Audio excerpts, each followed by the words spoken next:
을 시작합니다. 오늘 뭐 소개해드리는 내용들이 다 이렇게 좀 짜증나고 화나고 가슴이 먹먹한 내용들만 있네요. 자, 첫 번째로 다룰 인물 이른바 많이들 기억하실 겁니다. 을왕리 음주운전 사망사고 동승자입니다. 자, 승 의원 어떤 사고인지 뭐 많이들 알고 계시겠지만 그래도 짧게 좀 소개해 주시죠. 먼저 그 전에 사실 제가 형사정책연구원에 있으면서 5가지 범죄, 정말 대한민국에서 없어져야 되는 범죄를 제가 타겟팅을 했는데 음주, 도박, 그렇죠. 마약, 부정부패, 아동 학대 및 성폭행 이건데 사실 음주운전은 종래까지는 동성자에게는 관심이 없었어요. 음주운전을 하는 사람에게는 관심이 있었는데 오늘 이 사건은 그 음주운전 동성자에게 우리가 어떻게 처벌할 수 있느냐에 관련된 문제입니다.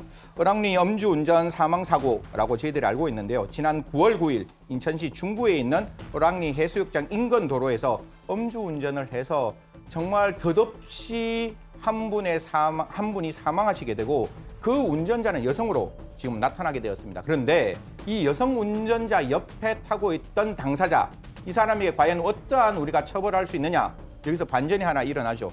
원래는 여성이 운전했는 줄 알았는데 알고 보니까 그 자동차, 고급 자동차를 이 남성이 리모트 컨트롤을 통해서 문을 열어주고 그래서 운전을 하게 했고 그런 과정 속에서 그냥 단순히 옆에 탔는 사람이 아니라 이러한 어떤 그 운전에 가담 있는 사람이고 경찰이 최초로 윤창호법 동성자에게 적용해 기소한 사건입니다. 자, 지금 승 의원 말씀하셨는데 자, 보통 윤창호법이라고 하면은 음주운전자만 처벌하는 거 아닌가 싶었는데 그렇죠. 자, 경찰이 동승자에게까지 그렇죠. 윤창호법을 첫사례 같아요. 예. 제가 봤을 땐 첫사례인데 이른바 윤창호법 2가지라고 생각하면 될 것 같습니다. 특정범죄 가중처벌법, 음주운전에서 사람을 사망케 했을 때 최대 무기 3년 이상의 징역을 처할 수 있도록 했던 게 첫 번째 윤창호법의 한 가지고요. 또 두 번째는 도로교통법 부분입니다. 원래는 이전만 해도 0.05부터 입건이 되고 0.1부터 면허 취소든지 이래 되는데 이 윤창호법 두 번째 부분은 0.04에서 3에서 0.08까지 처벌을 좀 확대할 수 있는.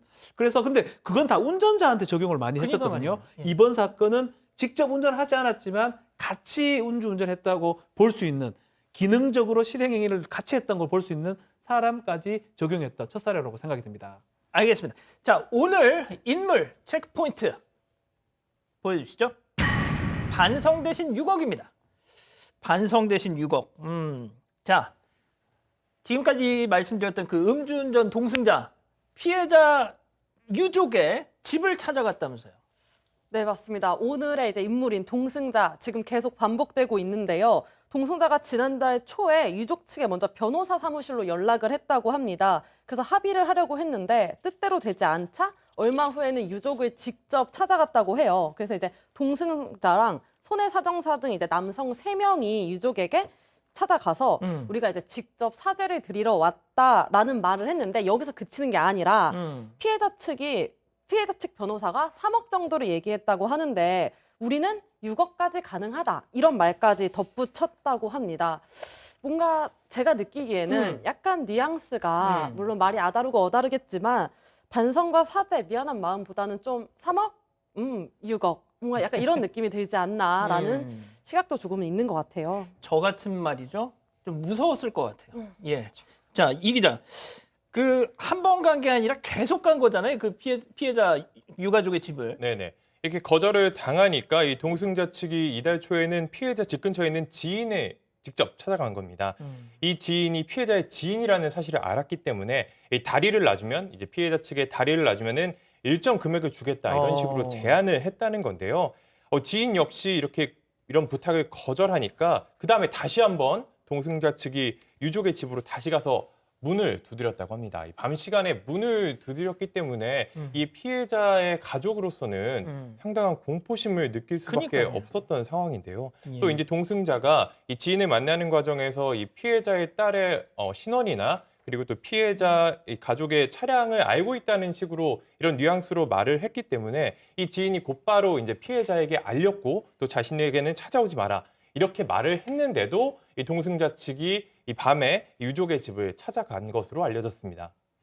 자, 박 변호사께 좀 여쭤볼게요. 재판이 진행 중입니다. 자, 근데 어떻게든 합의를 하려고 이렇게 시도를 하는데 유가족이 거부를 해요. 그랬더니 그 지부를 찾아가서 심지어 한밤중에 그것도 여러 번. 이거 괜찮은 겁니까? 일단은 뭐 성범죄나 특정 범죄에 대해서 피해자를 보호해 줘야 되기 때문에 접촉하는 것은 뭐 다른 어떤 범죄가 될 가능성은 있습니다. 그중에 성범죄는 아니고요. 또 뭐 어떤 특정 범죄를 보복하기 위해서 만나러 간다 그러면 문제가 될 여지가 있는데 일단은 뭐 그런 범죄는 아니고 교통사고, 음주운전 범죄이기 때문에 그거는 아니라고 보는데 이거는 법적인 문제는 아닌 것 같아요.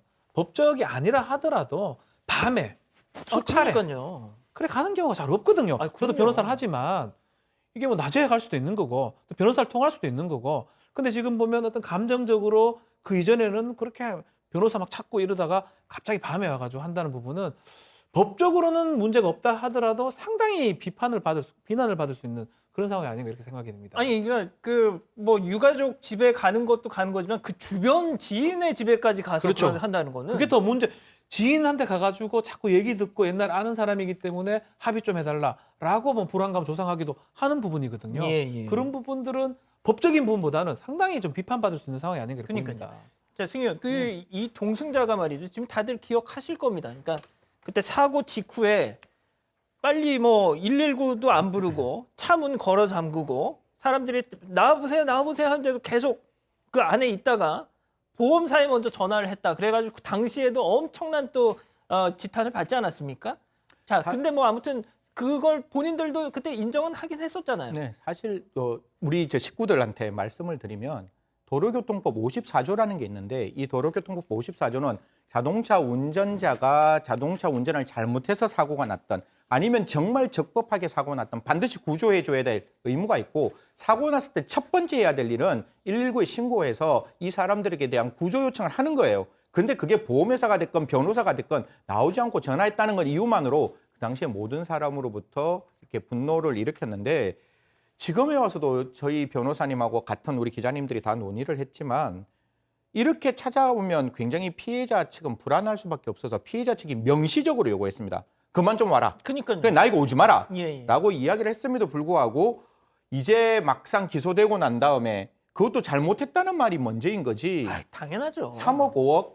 아니 자기 재산 다 털어가 주든지 얼마 있는지 모르겠는데 돈 갖고 사람의 생명을 그만하도록 하겠습니다. 그렇게 됐는 것이고 두 번째는 이 주위에 있는 사람들에게도 뭐 합의금을 중간에 이제 그 이야기를 해주면 어떻게 되겠느냐 말했는 것뿐만 아니라 제일 처음에 어떤 얘기가 있는가 하면 운전하는 사람 그 여성에게 나 잡히게 하지 마. 내 기소가 안 되게 하면 내가 당신한테 충분한 사례금을 할 테니까 당신 혼자 운전하고 당신이 다 했다라고 이야기해줘. 라는 말까지 나왔기 때문에 네. 사실 처음부터 끝까지 어떻게 보면 A부터 Z까지 그 하나도 이해 안 되는 사건이라고 그러니까요. 말씀드리겠습니다. 지금 유튜브 아이디 하이리나님도 그 말씀을 하셨는데 그때 또 뭐 그 동승자 뭐 벨트가 풀어져 있었다 뭐 이런 또 뭐 얘기도 있었죠. 자 그런데 아무튼 자 공 기자 신변의 뭐 저희가 지금까지 계속 했던 얘기지만 신변의 위협을 느낄 수밖에 없을 것 같아요. 그렇죠. 신변의 위협 너무 당연히 느낍니다. 앞서 변호사님이 말씀해 주신 것처럼 한밤중에 누가 그냥 찾아와도 무서운데 본인 유족에게 가해자의 지인이 찾아온다는 것 자체가 굉장히 큰 위협적인 사건으로 느껴질 수밖에 없고요. 유족 측이 이제 법원과 경찰에도 이거를 명시적으로 표현을 했습니다. 먼저 법원에는 신변의 위협을 느끼고 있다면서 의견서를 제출했습니다. 그래서 집이나 딸 얼굴, 차량 번호까지 알고 있으면서 막무가내로 찾아오는 행위가 합의를 종용하는 거거나 혹은 2차 가해로 느껴진다라는 내용의 의견서를 제출하기도 했고요. 또 이제 유족들이 경찰서에는 신변 보호를 요청하기도 했습니다. 그래서 이제 유족들이 근데 다행히 이제 지금 신변 보호를 한 건 아니고 경찰이 이제 정말 하겠냐라고 묻자 다시 한번 또 이제 동승자가 찾아오면 그때 이제 신변 보호를 하겠다라고 요청을 철회해서 지금은 그냥 경비만 강화하는 정도로 조치를 취했다고 합니다. 예, 박 변호사님 네. 짧게 그럼 이런 합의 그냥 오지 말라고 하는데도 계속 찾아가고 이렇게 합의를 종용하는 행위 뭐 양형 그러니까 법원 재판부 판단에 어떤 좀 영향을 줄 수 있는 겁니까? 영향을 미칠 것 같습니다. 뭐 합의를 해야 되겠죠. 잘못했으면 합의를 하는 게 되게 중요한데 또 어떻게 합의하느냐가 더 중요하거든요. 이런 식으로 불안감을 조성해가면서 야밤에 가서 합의를 한다. 이게 지금 재판부에 알려진다면 오히려 이 사람은 반성을 하지 않고 그냥 책임을 면하기 위해서 하는 게 아니냐라는 라고 인식이 될 가능성이 높고요. 예. 이게 뭐 다른 범죄가 되는 거는 변론으로 하더라도 이 재판에서 좀 중하게 이 부분이 양형에 반영될 가능성이 있다고 생각이 듭니다. 알겠습니다. 재판이 또 연기됐다는 소식도 지금 들어와 있더군요. 자, 첫 번째 인물 이야기 여기까지 하고요. 자,